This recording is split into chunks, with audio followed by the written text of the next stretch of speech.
आज हम लोग इतिहास के काफ़ी महत्वपूर्ण टॉपिक बौद्ध धर्म के बारे में पढ़ेंगे। बौद्ध धर्म, इनके संस्थापक किसको माना जाता है? तो सब जानता है, इनके संस्थापक महात्मा बुद्ध को माना जाता है।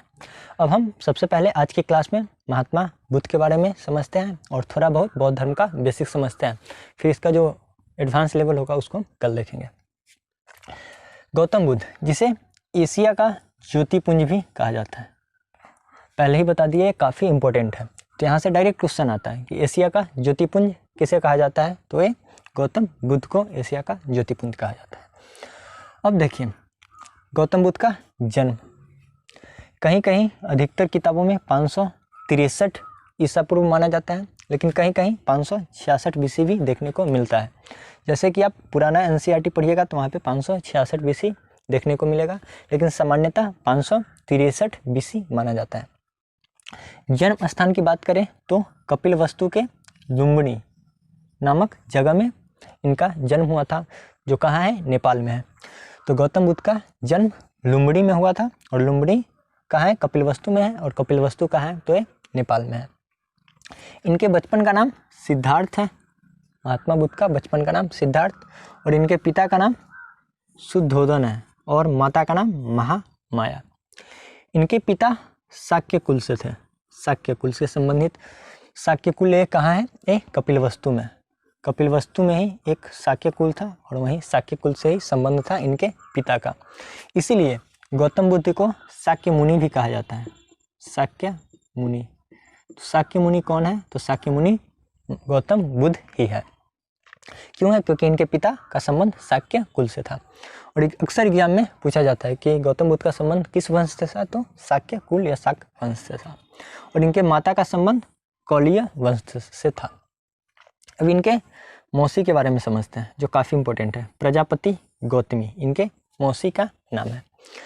कहा जाता है कि जब गौतम बुद्ध का जन्म हुआ, उनके जन्म के 7वें दिन ही उनकी माँ यानी कि महामाया की मृत्यु हो जाती है, और 7 दिन के बाद ही जन्म हुआ, उसके 7 दिन के बाद 7वें दिन ही उनकी माता की मृत्यु हो गई। उनके बाद इनका लालन पालन कौन करता है? तो इनके मौसी प्रजापति गौतमी के द्वारा ही इनका लालन पालन ये सब होता है। तो इसलिए इनके मौसी का नाम भी काफ़ी इम्पोर्टेंट है। और आगे चल के इनके मौसी यानी प्रजापति गौतमी ही गौतम बुद्ध के प्रथम महिला शिष्य बनती है, इसलिए यह इम्पोर्टेंट है। शादी की बात करें तो शादी 16 वर्ष की आयु में यशोधरा से होता है, और जिससे इनका पुत्र होता है, नाम है राहुल। 16 वर्ष की आयु में शादी। इनके घोड़ा का नाम कत्थक है, और इनके सारथी का नाम चन्ना। यहाँ से हर एक टॉपिक से एग्जाम में क्वेश्चन पूछा जाता है। गौतम बुद्ध के सारथी का नाम क्या था? तो चन्ना। इनके घोड़ा का नाम क्या था? तो कत्थक। अब देखिए, ऐसा कहा जाता है कि जब गौतम बुद्ध का जन्म हुआ तो लोग ब्राह्मणों से, पंडितों से हाथ दिखलवाते हैं कि इनका भविष्य क्या है।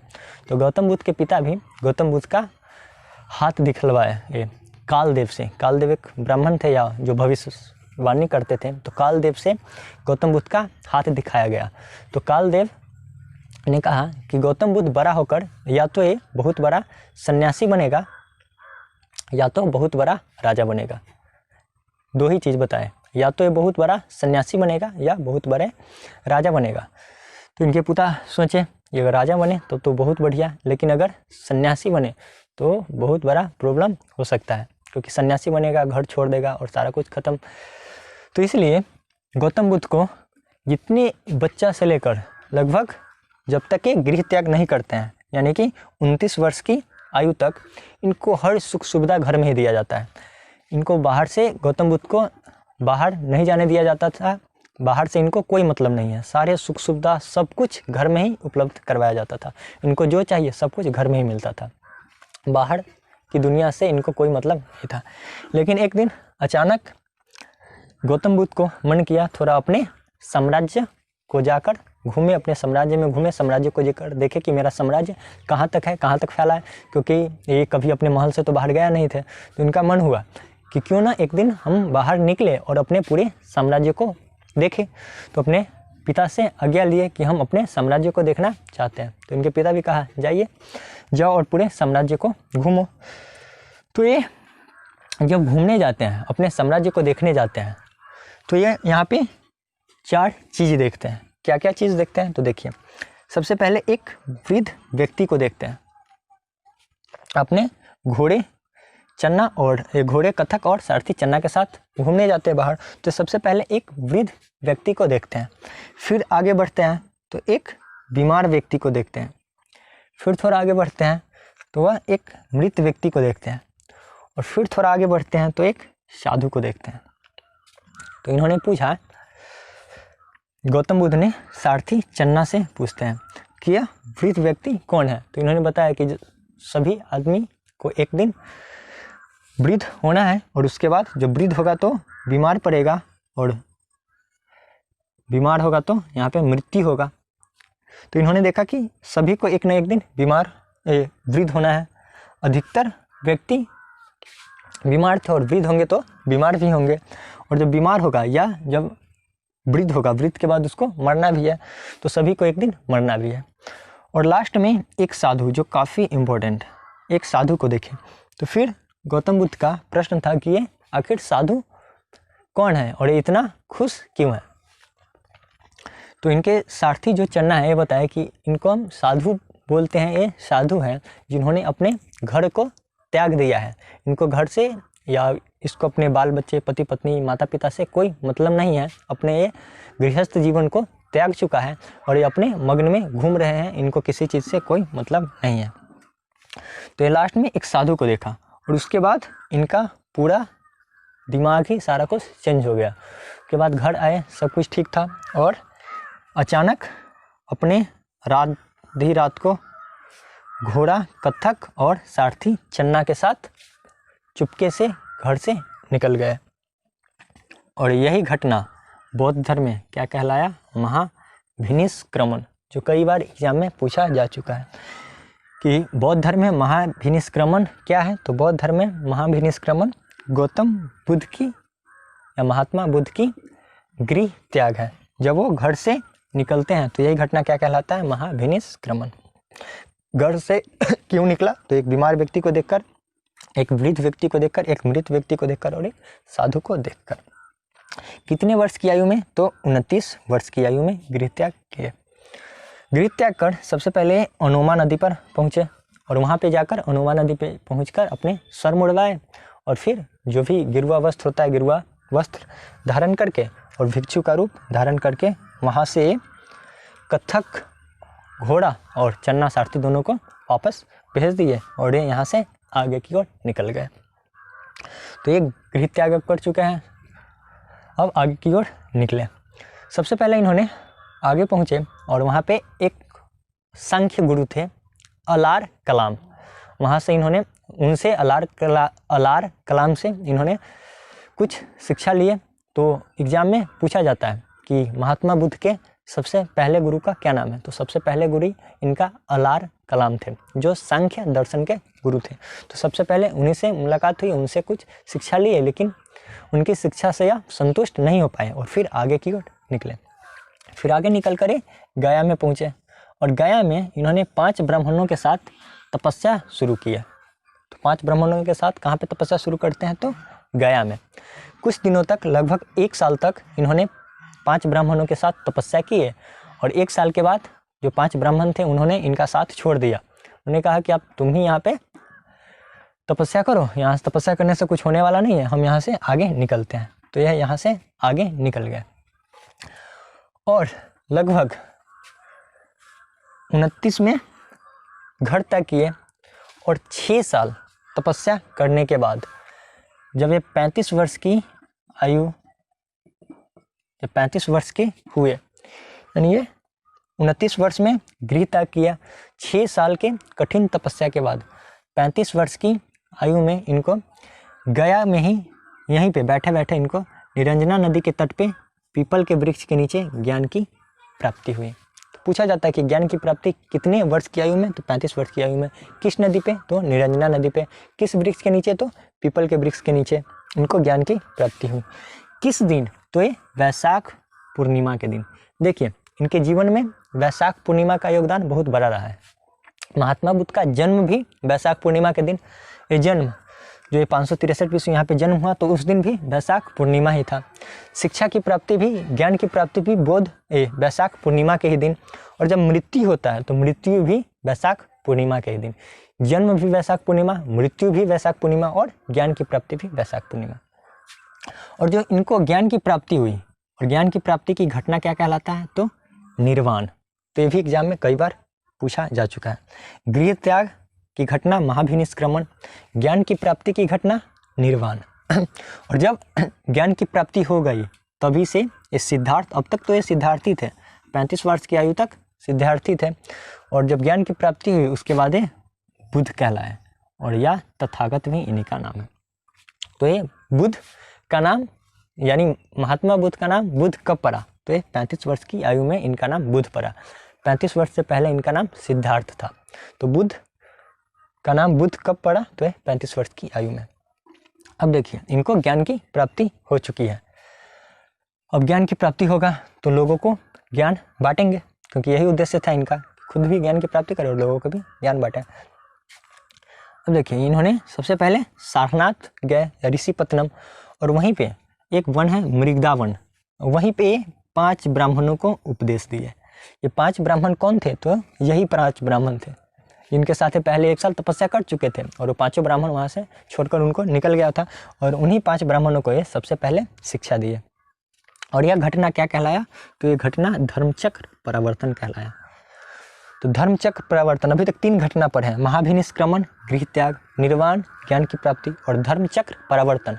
मतलब जब महात्मा बुद्ध जब पहले प्रथम उपदेश अपना दिए तो यह घटना क्या कहलाया, तो यह घटना धर्मचक्र परावर्तन कहलाया। जो कहाँ किनको दिए, तो 5 ब्राह्मणों को दिए। कहाँ पर दिए, तो सारनाथ में दिए। किस वन में, तो मृगदा वन में। अब देखिए, जब ज्ञान की प्राप्ति हुई और ज्ञान बांटी तो इन्होंने क्या कहा, लोगों, ये 5 ब्राह्मणों को क्या कहा, इन्होंने कहा कि संसार में दुख है, पूरे संसार दुखों से भरा है, और दुख का कारण भी है। क्या कारण है, दुख की कारण इच्छा है या तृष्णा है। इन्होंने कहा कि संसार में दुखों से भरा है और दुख का कारण भी है, और क्या कारण है, तो इच्छा भी है, और इसका निवारण संभव है। ऐसा नहीं है कि ये दुख है तो दुख का कारण भी है, और कारण का इच्छा, क्या कारण है, तो इच्छा है, और इसका सॉल्यूशन भी है, इसका निवारण भी है। और निवारण क्या है, तो ये अष्टांगिक मार्ग है। अष्टांगिक मार्ग नहीं, अष्टांगिक मार्ग है। क्या है अष्टांगिक मार्ग, हम अगले वीडियो में इसको पढ़ेंगे। तो क्या कहा कि संसार में दुख है, दुख का कारण क्या है, तो इच्छा है, और इच्छा का निवारण संभव है। और क्या है संभव, तो ये अष्टांगिक मार्ग है, जो हम अगले वीडियो में अष्टांगिक मार्ग के बारे में पढ़ेंगे। और यहीं पे इनको ज्ञान अपना बांटना स्टार्ट किए। तो ज्ञान बांटने के लिए इन्होंने एक बौद्ध संघ की स्थापना की, ताकि एक जगह बैठकर सभी लोगों को शिक्षा दिया जाए। तो इन्होंने सारनाथ में ही एक बौद्ध संघ की स्थापना की है। बौद्ध संघ की स्थापना क्यों, क्योंकि सभी को एक जगह बैठकर बौद्ध धर्म की शिक्षा दी जाए और ये ज्ञान सबके बीच बांटा जाए। तो सारनाथ में बौद्ध संघ की स्थापना की। अब इनके नियम क्या क्या था, बौद्ध संघ के नियम, तो सबसे पहला नियम था कि उम्र कितना होना चाहिए, कम से कम 14 या 15 वर्ष होना चाहिए। उम्र कम से कम 14 या 15 वर्ष होना चाहिए। अगर उससे कम है तो इनको अपने गार्जियन से आज्ञा लेकर आना होगा, यानी कि गार्जियन से पूछकर हम उसको बौद्ध संघ में शामिल कर लेंगे। अगर 14-15 वर्ष से कम है तो गार्जियन से आज्ञा लेना होगा। और उनको गृहस्थ जीवन से का त्याग करना होगा, यानी गृहस्थ जीवन से उनको कोई मतलब नहीं रहना होगा। जो बौद्ध संघ में आएगा, चोर नहीं होना चाहिए, किसी का दास या नौकर नहीं होना चाहिए, रोगी नहीं होना चाहिए, अपंग नहीं होना चाहिए, ये सब नहीं होना चाहिए। तो कुछ नियम थे, चोर नहीं होना चाहिए, दास, रोगी, अपंग, ये सब बिल्कुल भी नहीं होना चाहिए। यहाँ पे बौद्ध संघ में स्त्री का प्रवेश था, तो स्त्री का प्रवेश अब भी वर्जित है। यानी स्टार्टिंग में बौद्ध संघ में स्त्री को नहीं लिया जाता था, लेकिन बाद में यही जो प्रजापति गौतमी है, इनको बौद्ध संघ में शामिल किया जाता है।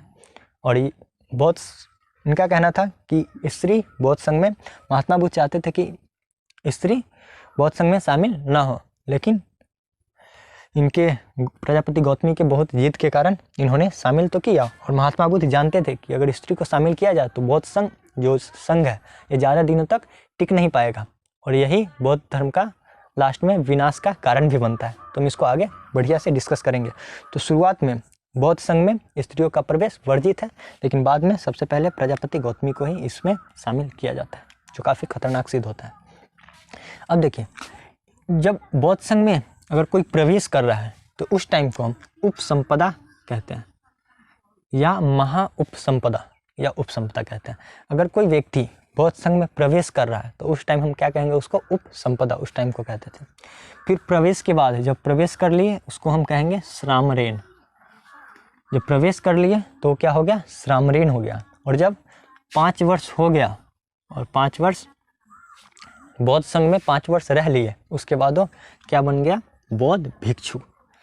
बौद्ध भिक्षुक यानी किसी भी व्यक्ति को बौद्ध भिक्षुक बनने के लिए कम से कम 5 वर्ष बौद्ध संघ में रहना अनिवार्य था। अब अगर कोई सत्र होगा या कोई मीटिंग होगा तो उसके लिए कम से कम 20 सदस्यों का होना अनिवार्य था उस समय। अभी भी लोकसभा या राज्यसभा में कोई सत्र होता है तो उसके लिए भी न्यूनतम सदस्य फिक्स है कि इतना रहेगा तभी सत्र होगा, नहीं तो इसको रद्द कर दिया जाएगा। तो उस टाइम भी सत्र के लिए कम से कम 20 सदस्यों का होना अनिवार्य था।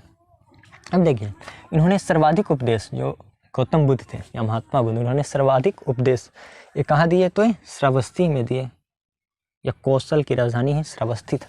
तो कौशल या श्रावस्ती यहाँ पे अपने सर्वाधिक उपदेश श्रावस्ती में दिए। और किस भाषा में, भाषा काफ़ी इंपॉर्टेंट है, कई बार क्वेश्चन यहाँ से सब आ चुका है। तो जो महात्मा बुद्ध जो उपदेश दिए उनका भाषा क्या था, तो भाषा पाली था। किस भाषा में उपदेश दिए, तो पाली भाषा में उपदेश दिए। और जो गौतम बुद्ध का जो अधिकतर बुक भी है, जो भी हम पढ़ेंगे आगे, वो सब पाली भाषा में ही है। तो इनके टाइम का मुख्य भाषा ही पाली था। इनकी प्रथम शिष्य, महात्मा बुद्ध के प्रथम शिष्य कौन थे, तो ये तपस्सु एवं भल्लुक। महात्मा बुद्ध के प्रथम शिष्य तपस्सु एवं भल्लुक थे। और इनके प्रथम महिला शिष्य के बारे में पूछा जाए तो प्रजापति गौतमी थी, जिनके बारे में हम पहले ही डिस्कस कर चुके हैं। तो प्रथम शिष्य पूछे तो तपस्सु एवं भल्लुक, प्रथम महिला शिष्य पूछे तो प्रजापति गौतमी, और सबसे प्रिय शिष्य पूछे तो ये आनंद एवं उपाली। जो महात्मा बुद्ध के सबसे प्रिय शिष्य थे ये आनंद एवं उपाली थे। इन्होंने सबसे अंतिम उपदेश किसको दिए, तो ये अंतिम उपदेश सुभज्ज नामक व्यक्ति को दिए। कहाँ दिए, तो ये कुशीनगर में दिए। कुशीनगर अंतिम उपदेश किसको दिए, तो सुभज्ज को दिए। कहाँ दिए, तो ये कुशीनगर में दिए। और कुशीनगर में ही इनका मृत्यु हो जाता है। कैसे होता है, तो ये चुंद लोहार के यहाँ इनको सुअर का मांस खिला दिया जाता है। और इससे पहले महात्मा बुद्ध कभी मांस नहीं खाए होते हैं, यानी ये शुद्ध शाकाहारी थे। लेकिन यहाँ पे इनको चुंद लोहार यहाँ पे सुअर का मांस खिला देते हैं, और सुअर के मांस खाने से इनको अतिसार रोग हो जाता है। और यहीं पे 80 वर्ष की आयु में लगभग 483 BC में इनकी मृत्यु हो जाती है। देखिए, अगर 563 में जन्म, 483 में मृत्यु, यानी कुल 80 साल। 80 साल की अवस्था में चुंद लोहार के यहाँ सुअर के मांस खाने से इनकी मृत्यु हो जाती है। और यह घटना क्या कहलाता है, तो बौद्ध धर्म में यह घटना महापरिनिर्वाण कहलाता है। और कहाँ पे मृत्यु होता है, तो कुशीनगर में मृत्यु होता है। और किस नदी के किनारे, तो हिरण्यावती नदी के किनारे। हिरण्यावती नदी कहाँ है, तो ये कुशीनगर में, यहाँ पे इनकी मृत्यु हो जाती है। तो यहाँ पे हम घटना पढ़े हैं, एक महाभिनिष्क्रमण, एक निर्वाण, एक धर्मचक्र परिवर्तन, एक महापरिनिर्वाण। यहाँ पे हमने बौद्ध धर्म का कुछ बेसिक देखे हैं। अगले वीडियो में हम बौद्ध धर्म के मान्यता के बारे में पढ़ेंगे। फिर बौद्ध जो संगति होता है, हम 5 संगति के बारे में, टोटल 4 ही अधिकतर बुक में देखने को मिलता है, लेकिन कहीं कहीं 5 देखने को मिलता है। तो हम जो 5 बौद्ध संगति है उसके बारे में हम पढ़ेंगे। और फिर हम बौद्ध धर्म का पतन का क्या कारण है इसके बारे में समझेंगे, और फिर बौद्ध धर्म को हम समाप्त करेंगे।